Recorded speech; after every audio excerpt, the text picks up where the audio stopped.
उत्तर प्रदेश की राजधानी लखनऊ में सीएम योगी आदित्यनाथ ने केंद्रीय बजट को लेकर के पत्रकार वार्ता का आयोजन किया। उक्त प्रेस वार्ता में सुरेश कुमार खन्ना, वित्त मंत्री एवं संसदीय कार्य उत्तर प्रदेश मौजूद रहे। सीएम योगी आदित्यनाथ ने सरकार द्वारा किए गए विभिन्न कार्यों के बारे में अवगत करवाया। उन्होंने कहा कि ये बजट एक ऐतिहासिक बजट है। उन्होंने विजनरी बजट के लिए पीएम मोदी का आभार व्यक्त किया। केंद्रीय वित्त मंत्री निर्मला सीतारमण को धन्यवाद दिया। सीएम ने कहा कि पिछले 11 वर्ष के अंदर पीएम के नेतृत्व में नीतियां केवल कागजों पर नहीं बल्कि धरातल पर उतरी हैं। इसका परिणाम है कि 11 साल में 25 करोड़ की आबादी गरीबी रेखा से ऊपर उठी।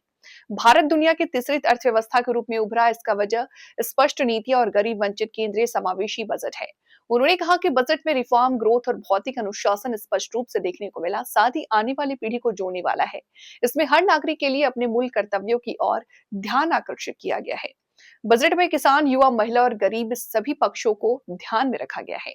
देश के सबसे बड़ी आबादी वाले राज्य की आकांक्षाओं की पूर्ति हुई है। सीएम ने आगे कहा कि एमएसएमई सेक्टर के लिए 10,000 करोड़ का बजट दिया गया है। यूपी के पास 96 लाख से ज्यादा यूनिट है। 10,000 करोड़ का बजट ओडीओपी के लिए काफी फायदेमंद होगा। उद्योगों को डिजाइन, पैकेजिंग, ब्रांडिंग के साथ आगे बढ़ाएंगे। एक्सपोर्ट, पैकेजिंग और ब्रांडिंग में मदद मिलेगी। देखिए exclusive report only on TTN 24 news. करने की लखनऊ से आज मुख्यमंत्री जी का कार्यक्रम चल रहा है, जिसमें केंद्रीय बजट को इलेक्ट्रॉनिक कंपोनेंट का 60% कंपोनेंट का 26-27 को लेकर विभिन्न मुद्दों पर बात कर रहे हैं। यूपी के अंदर साथ सुरेश कुमार खन्ना जी वित्त मंत्री बात करते हैं तो 2 लाख मित्र सिंह अपने सहयोगी कैमरामैन के साथ 224। हमें याद रखना होगा कि जो लोग इस बारे में बात करते हैं उनसे पूछा जाना चाहिए कि डबल इंजन की सरकार ने देश के अंदर 25 करोड़ लोगों को और यूपी के अंदर 6 करोड़ लोगों को आत्मसम्मान और आत्मगौरव के साथ आगे बढ़ने के लिए आगे बढ़ाया है, वो आत्मगौरव के साथ आगे बढ़ा है। आखिर यह कार्य उन्होंने अपने समय में क्यों नहीं किया? आखिर पीडीए तब भी रहा होगा, लेकिन उस पीडीए की चर्चा तब क्यों नहीं थी? तब केवल परिवार की चिंता क्यों थी? तो पीडीए तो बहाना है, असली लक्ष्य तो असली निशाना तो केवल परिवार है कि परिवार के लिए कैसे हम लोगों को गुमराह कर सके। इसलिए यह हमारा राष्ट्र रूपी परिवार के लिए विजन लेकर के प्रधानमंत्री जी आए हैं, पूरे देश को एक परिवार के रूप में मान करके, और गरीब का हित हो ये हमारा लक्ष्य है। नौजवान, युवा, अन्नदाता, किसान, इन सबके उत्थान के लिए कार्य किया जा सके। देश में आधुनिक इंफ्रास्ट्रक्चर पैदा हो, इंफ्रास्ट्रक्चर बने और उसके माध्यम से हम विकसित भारत के लक्ष्यों को प्राप्त कर सकें, आत्मनिर्भर भारत और विकसित भारत के लक्ष्यों को प्राप्त कर सकें। ये विजन है और वही विजन बजट के माध्यम से देखने को मिल रहा है।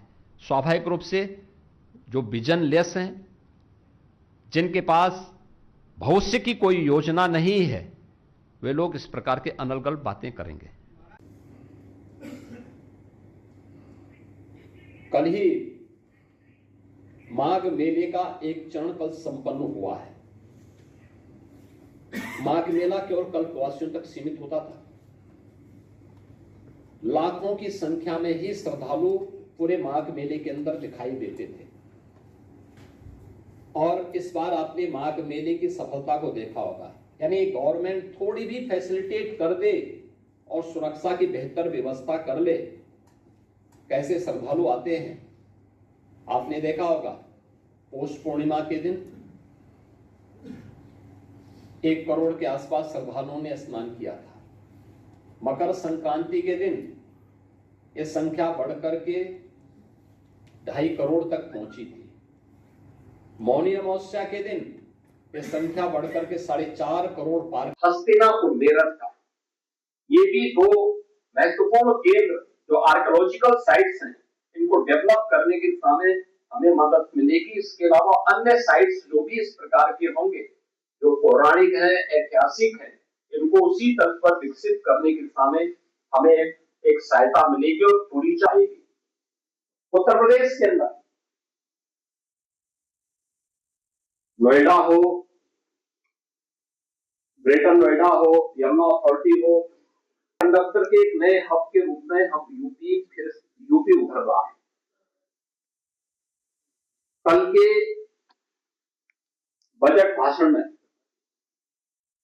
माननीय वित्त मंत्री जी ने सेमीकंडक्टर पार्क से की जो घोषणा की है, यूपी इसका लाभ लेगा, क्योंकि देश के अंदर जिन 3 राज्यों ने अब तक इसमें अच्छा कार्य किया उनमें से यूपी भी है। यूपी के अंदर पहले से ही कई प्रस्ताव प्राप्त हुए हैं, हमें इसके माध्यम से इसे आगे बढ़ाने में मदद मिलेगी। देश के अंदर टूरिस्ट गाइड को प्रोत्साहन